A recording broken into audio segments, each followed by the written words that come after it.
چاہے ایران کے لیے بلایا جائے، چاہے لبنان کے لیے بلایا جائے، چاہے شام کے لیے بلایا جائے، چاہے کشمیر کے لیے ہو، چاہے کسی کے لیے بلایا جائے، وہ بے اثر رہتا ہے، اس کا کوئی اثر نہیں ہوتا۔ ہاں ضرور ایک قرارداد آ جائے گی، مشترکہ اعلامیہ آ جائے گا جس میں ایران پر حملے روکنے کی بات ہوگی، لیکن اس کے پیچھے کوئی ایکشنز نہیں ہوں گے۔ مطلب کیا OIC یہ کہہ سکتا ہے کہ اگر 24 گھنٹے میں جنگ نہ بند کی گئی تو ہم اسرائیل کے ساتھ سارے ممالک ٹریڈ سے بند کر دیں گے، سینکشنز لگا دیں گے؟ یہ نہیں کہہ سکتے۔ تو اس لیے یہ فورمز کی اپنی اہمیت موجود ہے۔ میں کوئی یہ نہیں کہنا چاہتا کہ ان فورمز کی کوئی اہمیت نہیں ہے، میں یہ بھی نہیں کہنا چاہتا کہ ان میں شرکت بند کر دی جائے، جانا چاہیے۔ چلیں ایک اجتماعی آواز تو سامنے آتی ہے، ایک ممالک کا مشترکہ رد عمل ضرور سامنے آتا ہے، لیکن ویک ہے۔ میں یہ کہتا ہوں یہ کمزور پلیٹ فارمز ہیں، ان میں ول ٹو آگے ایکشن نہیں ہے۔ یہاں گفتگو اچھی ہوتی ہے لیکن اس کے پیچھے عمل نہیں ہے۔ تو لہٰذا یہ ایران کے امریکہ کے ساتھ جو مذاکرات ہو رہے ہیں، برطانیہ بھی اس پر بار بار زور دے رہا ہے کہ یہ ہونے چاہیے مذاکرات، یہ مذاکرات ابھی تک کہاں پہنچے ہیں؟ کوئی آپ کو لگتا ہے کہ ان مذاکرات کا فائدہ بھی ہوگا یا نہیں؟ جو ڈونلڈ ٹرمپ کے مشرق وسطیٰ کے ایڈوائزر ہیں وہ پٹکوف، ان کی اور ایرانی وزیر خارجہ کی 3 دفعہ بات ہوئی ہے اس جنگ کے دوران، مسلسل رابطے میں ہے وہ، مسلسل رابطے میں ہے۔ سوال یہی ہے کہ ایران کہہ رہا ہے کہ پہلے جنگ بند کریں پھر بات کریں گے، اور امریکہ کہتا ہے ہم بند کرا نہیں سکتے، اسرائیل کو تو ہم روک ہی نہیں سکتے۔ امریکہ کے دیکھیں نا جی، ڈونلڈ ٹرمپ صاحب نے انکنڈیشنل سرنڈر کے ٹویٹس کیے ہیں کہ ایران انکنڈیشنل سرنڈر کرے۔ اس کا مطلب یہ ہے کہ ایران پہلے اپنا نیوکلیئر ختم کرنے کا اعلان کرے، اس کے بعد جنگ بندی ہوگی۔ اچھا، ڈونلڈ ٹرمپ صاحب اس جنگ میں بھی کہہ رہے تھے کہ یہ ہمارا مسئلہ تو نہیں ہے، یہ مسئلہ تو اسرائیل کا ہے، اور اچانک سے یہ مسئلہ جو ہے اسرائیل کا امریکہ کے لیے اپنا پرابلم ہو جاتا ہے، اور اس کے بعد ایران کے خلاف ہی امریکہ کے جو ہے ڈونلڈ ٹرمپ صاحب کے ٹویٹس بھی آنا شروع ہو جاتے ہیں، فوری سرنڈر، تہران خالی کرو، لوگوں کو کہتے ہیں کہ گھر چھوڑ کے نکل جاؤ، سپریم لیڈر کے خلاف ٹویٹ کرنا۔ یہ آپ کو سمجھ نہیں آ رہا پاک بھارت جنگ سے آپ تھوڑا ریلیٹ نہیں کر رہے اس کو؟ نہیں، میں پاک بھارت جنگ سے ریلیٹ 10 مئی نہیں سے پہلے بھی وہ کہہ رہے تھے کہ یہ پاکستان کا بھارت کا اپنا مسئلہ، ہمارا مسئلہ نہیں۔ پاکستان کے اٹیک کے بعد فوری طور پر ٹرمپ نے کہا نہیں، میں ہوں، کشمیر بھی حل کراؤں گا، ثالثی بھی کروں گا، جنگ بھی بند کرا دی۔ اب نوبل انعام کی طرف بھی بات چلی گئی ہے۔ نوبل انعام پہ بات کرتے ہیں۔ پہلے آپ نے چونکہ ایران والے اتنے لمبے سوال کر دیے، اب مجھے امید ہے آپ مجھے جواب دینے کا بھی موقع دیں گی۔ کبھی کبھی مجھے موقع ملتا ہے مزمل صاحب، وہ سوال آپ کے سامنے رکھنے کا جو ہوتا مشکل ہے، اس کا جواب چلیے آسانی سے۔ لیکن میں یہ سمجھتا ہوں کہ پاکستان اور بھارت کی لڑائی میں امریکہ کوئی فریق نہیں تھا۔ امریکہ بھارت کے ساتھ ہمارے ساتھ لڑ نہیں رہا تھا۔ ہمارا یہ الزام نہیں ہے کہ بھارت کے ساتھ ہمارا یہ تو الزام ہو سکتا ہے کہ اسرائیل مدد کر رہا تھا، لیکن ہمارا یہ الزام نہیں ہے کہ امریکہ بھارت کے ساتھ تھا۔ مطلب امریکہ ایک نیوٹرل تھا، امریکہ اس لڑائی میں فریق نہیں تھا۔ ایران اسرائیل جنگ میں امریکہ فریق ہے۔ امریکہ کا پاک بھارت جنگ میں کوئی پاکستان سے مطالبہ نہیں تھا کہ یہ کرو گے تو جنگ بندی ہوگی۔ ایران اسرائیل جنگ میں چونکہ امریکہ فریق ہے، وہ اس کا ایک مطالبہ موجود ہے کہ یہ نیوکلیئر ختم کرو گے تو جنگ بندی ہوگی۔ لہذا دونوں کا موازنہ نہیں بنتا۔ لیکن میں یہ سمجھتا ہوں کہ جو پاکستان نے ڈونلڈ ٹرمپ کو نوبل انعام کے لیے نامزد کیا ہے، یہ ایک سمارٹ ڈپلومیٹک موو ہے،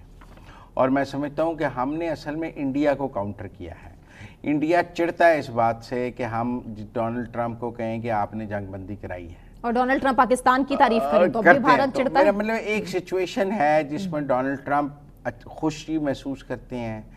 اپنے آپ کو اس کا کریڈٹ دینا چاہتے ہیں۔ پاکستان کو کوئی اعتراض نہیں ہے کہ ڈونلڈ ٹرمپ وہ کریڈٹ لے لیں، لہذا میں سمجھتا ہوں it's a smart diplomatic move. Pakistan کے امریکہ کے ساتھ ٹریڈ ریلیشنز ہیں، اسٹریٹجک ریلیشنز ہیں، ہم امریکہ کے ساتھ اچھے تعلقات کے خواہاں ہیں، تو اگر اس بات سے ٹرمپ خوش ہوتے ہیں یا ہمیں کوئی ڈپلومیٹک ایج ملتا ہے تو میرے خیال میں it's a very smart move on the government of Pakistan. دیکھیں، دینا نوبل انعام کی کمیٹی نے ہے، وہ دے یا نہ دے، پاکستان نے نامزد کر دیا ہے، پاکستان نے اپنا سکور ٹرمپ پہ کر دیا ہے، ٹرمپ نے اس نامینیشن کو ایکنالج کر لیا ہے، انہوں نے کہا خوشی بھی محسوس کی ہے، انہوں نے کہا یہ مجھے نہیں، تو میرے خیال میں it's a very smart timely strategic diplomatic move. It is. اور سفارتکاری میں اسی طرح آپ ایکٹ کرتے ہیں کہ آپ اپنے مخالف سے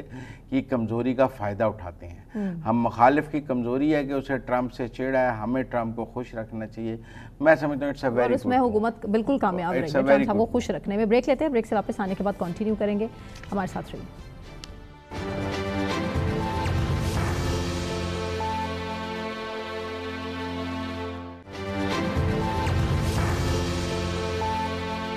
ویلکم بیک. بات ایران اسرائیل کی. ایران مسلسل اسرائیل پر اٹیک کر رہا ہے اور وعدہ صادق 3 کے اس آپریشن کو مسلسل جاری رکھے ہوئے ہے. تہران نے تل ابیب سمیت کئی مختلف علاقوں میں میزائلز کی برسات کا 18واں مرحلہ بھی مکمل کر لیا ہے. ڈونلڈ ٹرمپ نے خود بھی انکشاف کیا ہے کہ اسرائیل کے پاس ایران کی جوہری طاقت کو مٹانے کی صلاحیت ہی نہیں ہے. اس پر بات کریں گے. مزمل صاحب اسٹوڈیوز میں ہمارے ساتھ موجود ہیں, جبکہ ہمیں منصور جعفر صاحب ہیں, ماہر امور مشرق وسطیٰ, انہوں نے بھی جوائن کیا ہے. Sir thank you so much for joining us. السلام علیکم منصور صاحب. منصور صاحب, آپ سے اگر میں یہ پوچھوں کہ اس وقت ایران کی صورتحال کیا ہے, تہران کی صورتحال کیا ہے, خامنائی صاحب کہیں گم ہیں, وہ ان کی اپیرنس نہیں ہے, پورا اتنی بمباری کے بعد اس وقت ایران کہاں کھڑا ہے, تو آپ کیا ایکسپلین کریں گے؟ جی میں سمجھتا ہوں کہ آپ کے یعنی اس وقت جو ورلڈ میڈیا ہیڈ لائنس یہی بتا رہی ہیں, اور بالخصوص خود ایران کے اپنا جو سرکاری ٹی وی اور ان کے مختلف ذرائع ابلاغ جو ہیں وہ ایک آل آؤٹ وار کی کیفیت یا اس کی صورتحال کی منظر کشی کر رہے ہیں. لیکن یہ یک طرفہ نہیں ہے. اس میں اگر امریکہ کی طرف سے اسرائیل کی طرف سے کوئی کارروائی ہوئی ہے یا ہوتی ہے تو اس کا ایک بھرپور جواب جو ہے, اور خاص طور پہ رات گئے یعنی پاکستان کو الگ صبح اتنے بڑے پیمانے پہ ایک ایران کی طرف سے کارروائی کی گئی ہے, اس کے بڑے چرچے ہیں اس وقت, اور اس کی ایک کیجویلٹی فگر بھی رپورٹ کیا جا رہا ہے. جو اس سے پہلے جتنے بھی اٹیکس ہوئے ہیں اس میں ہیومن لاس کی اطلاعات جو ہے وہ بہت کم آتی ہیں. تو اس کی وجہ بنیادی یہی ہے کہ اسرائیل نے اپنے ہاں ایک میڈیا جو بلیک آؤٹ کر رکھا ہے, اور بالخصوص وہاں پہ انٹرنیشنل میڈیا کو آپریٹ کرنے کی اجازت نہیں ہے, اور جو سوشل میڈیا پر بھی اسی طریقے سے ایک ایڈوائزری وہاں سے ایون جو ٹورسٹ ہیں وہ بھی اگر اسرائیل کے اسکائی لائن کی تصویریں بنا رہے ہیں تو ان کو بھی پکڑ لیا جاتا ہے, گرفتار کر لیا جاتا ہے اور جیل میں ڈال دیا جاتا ہے. جی لیکن یہ جو OIC کا اجلاس ہوا, نیشنل سیکیورٹی کونسل کا اجلاس ہوا, یورپ میں مذاکرات ہوئے, یہ سب سیز فائر تو نہیں کروا سکتے, اور لگتا ہے کہ جنگ لمبی چلے گی. جی اس میں کوئی شک نہیں. دیکھیں جی, اگر تو یہ اجلاس سیز فائر کروا لیتے تو غزہ کی جنگ جو ہے آج 20ویں ماہ میں داخل نہ ہوتی, کیونکہ یہ فورم جو ہیں تشویش کے اظہار کے لیے اور اسی نوعیت کے کنسرن شو کرنے کے لیے تو بڑے افیکٹو ثابت ہوتے ہیں. ٹرو. اور ہر ملک جو ہے وہ اپنے طرف سے جو ڈرافٹ لے کے آتا ہے اس کی کوشش ہوتی ہے کہ زیادہ سے زیادہ اس کی باتیں اس قرارداد یا مشترکہ اعلامیہ میں شامل کر لی جائیں. لیکن کیونکہ آپ کے علم میں نہ صرف یہ فورم بلکہ اسی سے ریلیٹڈ ایک بین الاقوامی فورم بھی ہے جس کا نام اقوام متحدہ ہے.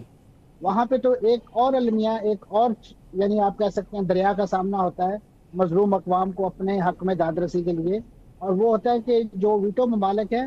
ان کے چرخوں سے, ان کے حملوں سے یا ان کی ناپسندیدگی سے کیسے بچا جائے. آج تک جو فلسطینی ہیں اسی طریقے سے دیگر اقوام جو ہیں وہ جہاں پہ بھی ان قوتوں کے مفادات پہ ضرب لگی ہے تو وہاں پہ مظلوم اقوام جو ہیں ان کے حق میں تو وہ فورم بھی ان افیکٹو ثابت ہوا ہے, اور آپ کے سامنے ہے چاہے وہ پھر منصور صاحب جنگ تو کئی ماہ چلے گی ایران اسرائیل کے, آپ کو سیز فائر نظر آ رہا ہے؟ پریڈکٹ کیا جا سکتا ہے؟ میں فوری طور پہ تو اس کے بارے میں کوئی تیقن سے نہیں کہہ سکتا, لیکن اس وقت جو ایک پیرلل ڈپلومیسی ہو رہی ہے, اور خاص طور پہ اس میں جس طریقے سے ابھی کچھ یورپی ممالک اور خود جو ایک لحاظ سے اس وقت جو ایک براہ راست ڈپلومیسی بھی جو امریکہ کے مشرق وسطیٰ کے حوالے سے خود نمائندہ خصوصی ہیں ڈیو بٹکوف, ان کی 3 بار جو ہے ٹیلی فونک گفتگو ہو چکی ہے ایران کے جو وزیر خارجہ ہے عراقچی ان کے ساتھ. تو ایک دروازہ تو کھلا ہے, لیکن ابھی خاص طور پہ جو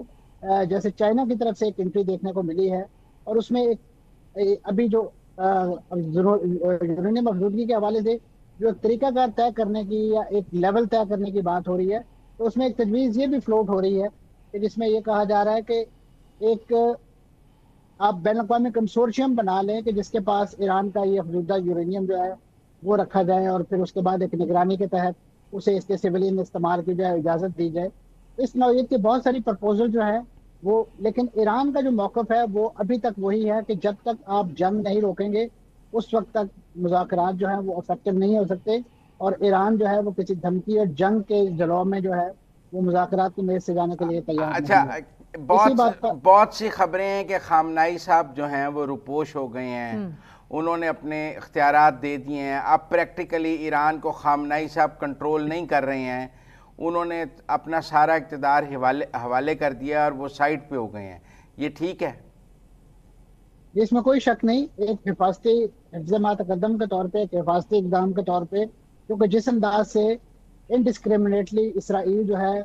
وہ ایران کی ملٹری لیڈرشپ، ان کے جوہری سائنسدانوں سمیت دیگر جو ان کے اہم، آج بھی ان کے جو القدس فور کے سربراہ ہیں ان کو نشانہ بنایا گیا. اس پیرائے میں یہ باقاعدہ اس کو سرکاری طور پہ ڈکلیئر کیا گیا ہے کہ وہ اس وقت ایک محفوظ مقام پہ منتقل کر دیے گئے ہیں اپنی فیملی سمیت، اور انہوں نے اپنی جو دستوری اور ان کی جو آئینی ذمہ داریاں ہیں، یہ جو اختیارات ہیں، مینڈیٹ ہے، وہ انہوں نے فوج اور دیگر جو دستوری ادارے ہیں ان کو منتقل کر دیا ہے کہ وہ اس معاملے کو اپنے روزمرہ کی بنیاد پہ جو بھی ڈیسیژن ہے وہ انڈیپینڈنٹلی کیری آؤٹ کر سکتے ہیں، اور ان کی بلیسنگ اور ان کی دعائیں ان کے شامل حال ہوں گی. لیکن انہوں نے اپنے بعد کسی کو نامزد نہیں کیا کہ اگر میں ہوں گا تو میرے بعد یہ ہوگا. اس لیے یہ کہا جاتا ہے کہ اگر ان کو شہید کر دیا جائے تو ایک کرائسس پیدا ہو جائے گا اور وہ کرائسس رجیم چینج کی طرف چلا جائے گا. دیکھیں جی، اس وقت جو رجیم چینج ہے وہ فیس کی حد تک تو آپ رجیم چینج کہہ سکتے ہیں، لیکن اگر اس کا مطلب یہ ہے کہ آپ اوورال اس پورے سسٹم کو ہی تلپٹ کر دیں گے، یعنی جس کا نام ولی الفقیہ ہے یا ادروائز ان کا جو ایک دستوری اور قانونی اور آئینی نظام ہے، تو وہ اس طریقے سے تبدیل نہیں ہو سکتا. اور اس کے لیے یقیناً ایک ریپلیسمنٹ موجود ہے. ریپلیسمنٹ سے مراد یہ ہے کہ ایک میکینزم موجود ہے کہ اگر خدا نخواستہ علی خامنہئی جو ہیں وہ کسی کارروائی میں کام آ جاتے ہیں تو ان کے بعد ان کی جو دستوری کاؤنسلز ہیں، جو فیوچر کا جو آپ کہہ سکتے ہیں جو رہبر اعلیٰ ہے اس کے انتخاب کے لیے، لیکن کچھ ایرانی ویب سائٹس اور کچھ ایرانی حلقوں سے ان کے بیٹے کے حوالے سے بھی اطلاعات ہیں کہ شاید ان کو یہ منصب جو ہے تفویض کیا جائے. لیکن علی خامنہئی صاحب نے اور خمینی صاحب نے اس منصب کے لیے جو شرائط اور کنڈیشنز رکھی ہیں، یقیناً اس پہ ان کے صاحبزادے بھی پورے اترتے ہیں، اس کے علاوہ بھی اور بہت سے لوگ ہوں گے، لیکن اس کو ابھی یعنی صیغہ راغ میں رکھا گیا ہے کہ اس لڑی میں کون ہے. لیکن یہ بات آپ کی ایک جگہ ٹھیک ہے ایک لحاظ سے کہ ایسی صورت میں ایک وقتی طور پہ بحران یا ایک مسائل ضرور پیدا ہوں گے، کیونکہ خاص طور پہ ایک ایسا ملک کہ جہاں پہ رہبر اعلیٰ کا ہی جو فرمانا ہے وہ قول فیصل ہے، اور تمام موشگافیاں قانونی، آئینی اور عسکری جو ہیں وہ دم توڑ دیتی ہیں. آج تک تو وہاں نہیں، پر ہم نے دیکھا نا کہ انہوں نے کافی زیادہ فوجی قیادت جو ہے وہ ان کی ایلیمنیٹ کی ہے، سائنسدان ایلیمنیٹ کیے ہیں. ہم نے پچھلے دنوں احمدی نژاد پر ایک ٹارگٹ کلنگ کے طور پہ ایک حملہ بھی دیکھا ہے، اور ایسے تمام لوگ جو پاسبل ریپلیسمنٹ ہو سکتے ہیں ان سب کو ٹارگٹ کلنگ کے ذریعے ایلیمنیٹ کیا جا رہا ہے. اور وہ اس لیے ہے کہ آفٹر خامنہئی ایک کرائسس پیدا کیا جائے اور پھر ایک لبرل ایران کی طرف جایا جائے، جو جیسے جو باقی دیگر مسلم ممالک کی طرح ایک لبرل اسلامک کنٹری ہو. لیکن آپ دیکھیں کہ اگر اس لبرل اسلامک کنٹری سے مراد کی جو ریپلیسمنٹ کے لیے رضا شاہ پہلوی کے باقیات ہیں، یا ان کا بیٹا جو اس وقت اسرائیل کے چرنوں میں جا کے بیٹھا ہوا ہے، اس خیال سے کہ شاید جس طرح پاکستان میں کئی بھارتی ٹینکوں پہ آ کے یہاں پہ ایک لحاظ سے اقتدار میں آنا چاہتے تھے، اور اسی طریقے سے وہ بھی اگر یہ خواب دیکھ رہے ہیں کہ انہیں کوئی اسی نوعیت کا کوئی طیارہ جو ہے وہ یہاں تہران لے کر آئے گا اور اس کے بعد انہیں مسئلے، تو ایران جو ہے پچھلے 50-55 برسوں میں وہ ایران نہیں رہا کہ جس میں اس انداز سے، جس طریقے سے ماضی میں اسی ویسٹ نے، اسی مغربی دنیا نے جو ہے وہاں پہ ایک رجیم چینج کروائی تھی، مصدق کا تختہ الٹا تھا، اور اس کے بعد یہی جو اب ناپسندیدہ قرار پا رہے ہیں ان کے لیے ایک اقتدار کی راہ ہموار کی تھی. تو یہ ایران کی تو تاریخ ہے، اور ایران ان مراحل سے میں سمجھتا ہوں ماضی میں بھی بڑا بہتر انداز میں گزرا ہے، اور اب بھی لیکن اگر اس سے مراد رجیم چینج سے کوئی لوگ ایسے لیے جا رہے ہیں کہ جو کوئی ماضی کا پرتاؤ ہوں گے یا ان کا کوئی تسلسل ہوں گے، تو مجھے یہ دکھائی نہیں ایکسپیکٹ دیتا۔ تو یہی کیا جا رہا ہے۔ ایسے نئے چہرے بھی تو مل جائیں گے جو پروگریسو لبرل ہوں گے، اور نئے چہرے ہوں گے جو اس نظام کے خلاف، مطلب ہر صدارتی انتخاب میں کچھ لوگوں کے کاغذات مسترد بھی تو کیے جاتے تھے خامنہئی صاحب کی جانب سے کہ ان کو الیکشن لڑنے کی اجازت نہیں، اور وہ اس لیے مسترد کیے جاتے تھے کہ اگر وہ منظور کر لیے جاتے تو وہ جیت جاتے۔ تو ایسے پاپولر لوگ تو موجود ہیں جو پھر ریپلیسمنٹ میں لائے جا سکتے ہیں۔ اور رجیم چینج کے بعد کٹ پتلی حکومتیں جس طرح سے کام کرتی رہی ہیں افغانستان اور دوسرے ممالک میں، اس کی تو اگزامپل ہمارے سامنے پہلے ہی ہے۔ جی، اس کا انجام بھی آپ نے دیکھ لیا کہ وہ کٹ پتلی حکومتیں جس راستے سے آتی ہیں پھر اسی راستے سے واپس چلی جاتی ہیں۔ یقیناً آپ ایک لحاظ سے ٹھیک کہہ رہے ہیں کہ ایسے لوگ موجود ہوں گے جو ویسٹ کے لیے بھی قابل قبول ہوں گے، لیکن آپ کے علم میں ہے کہ جس نوعیت کا نارمل کلیچر یا پولیٹیکل ایران کے اندر موجود ہے، اگر ہم پاکستان میں اس طرح کا میکینزم جس کو آپ فارم 45 اور فارم 47 کہتے ہیں، تو یہ میکینزم وہاں پہ بھی چلتا ہے۔ اور ابھی یہ جو موجودہ صدر ہے، ان کے بارے میں بھی ان کے انتخابی مہم کے دوران بہت چرچا ہوا تھا کہ یہ بڑے لبرل ہیں اور انہوں نے بہت سے اصلاحاتی عمل کرنے ہیں، لیکن آپ کو یہ بھی یاد ہوگا کہ ان کا جو پہلا بیان ہے وہ انہوں نے رہبر اعلیٰ کے ساتھ اپنی وفاداری کے اظہار اور ان کے ساتھ ایک اوتھ آف الیجینس ہے اس کی صورت میں ہی دیا تھا، اور یقیناً آج بھی وہ اسی ایجنڈے کو ٹو کر رہے ہیں جو ٹون جو ہے علی خامنہئی نے سیٹ کی تھی، رہبر اعلیٰ نے سیٹ کی تھی، تو وہاں پہ جو بھی آئے گا جس نوعیت کی بھی نہیں، پر وہ اس لیے کہ خامنہئی بہت مضبوط ہیں، پاسداران انقلاب ہے، القدس ہے، ان کے پاس اپنی پرائیویٹ آرمی موجود ہے، state within the state موجود ہے جو ایرانین گورنمنٹ سے الگ ہے، ان کو جواب دہ ہے۔ جب پاسداران انقلاب بھی کمزور ہو جائے گی، القدس بھی آپ نے خود کہا القدس کے سربراہ کو آج نشانہ بنایا گیا ہے، پاسداران انقلاب کے سارے جنرلز مارے گئے ہیں، اور بہت سے ریپلیسمنٹ، تو ایک ویک ہو جائے گا state within the state, پھر وہ والا نظام مضبوط شکل میں نکل آئے گا کیونکہ خامنہئی کا نظام کمزور ہو جائے گا۔ اس میں کوئی شک نہیں کہ اس وقت ایران کو جس ملٹری آنسلاٹ کا سامنا ہے، اس میں ان کی جو بڑی ٹاپ ٹیئر لیڈرشپ، سیاسی بھی، پولیٹیکل بھی، اس کے بعد ملٹری بھی، جوہری بھی، وہ تمام کے تمام لوگ جو ہیں اس وقت منظر عام پہ نہیں ہیں، ظاہر ہے وہ اس دنیا سے رخصت ہو گئے ہیں۔ لیکن میں سمجھتا ہوں کہ ایران کا جو اوور آل جو سٹرکچر ہے وہ بھی اس قدر زیادہ، اللہ یہ کہ آپ جسے کہتے ہیں کہ بوٹس آن گراؤنڈ کو اتار دے اور اس کے بعد جس کو کہنا چاہیے حقیقی معنوں میں جیسے ہوتا ہے انقلاب کی کیفیت یا بغاوت کی کیفیت وہ ہو جائے، تو ایران ابھی میں سمجھتا ہوں اس کا جو معاشرہ ہے، اور خاص طور پہ اس جنگ کے بعد جو جتنے بڑے پیمانے پہ ظاہر ہے اس کی جو اسٹاک ٹیکنگ ہوگی نقصانات کی ادروائز، تو جو بھی وہاں پہ کوئی رجیم چینج کے لیے چنا جائے گا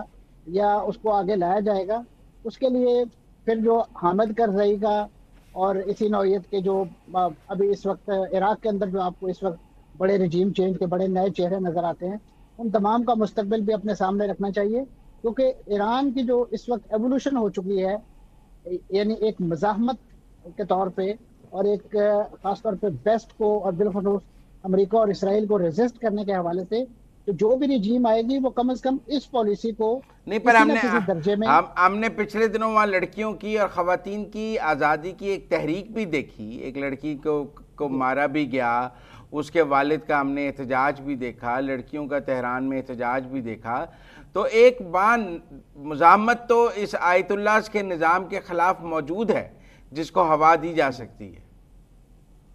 اس میں کوئی شک نہیں جی، یہ کوئی پہلی بار نہیں ہوگا، اس سے پہلے بھی کئی بار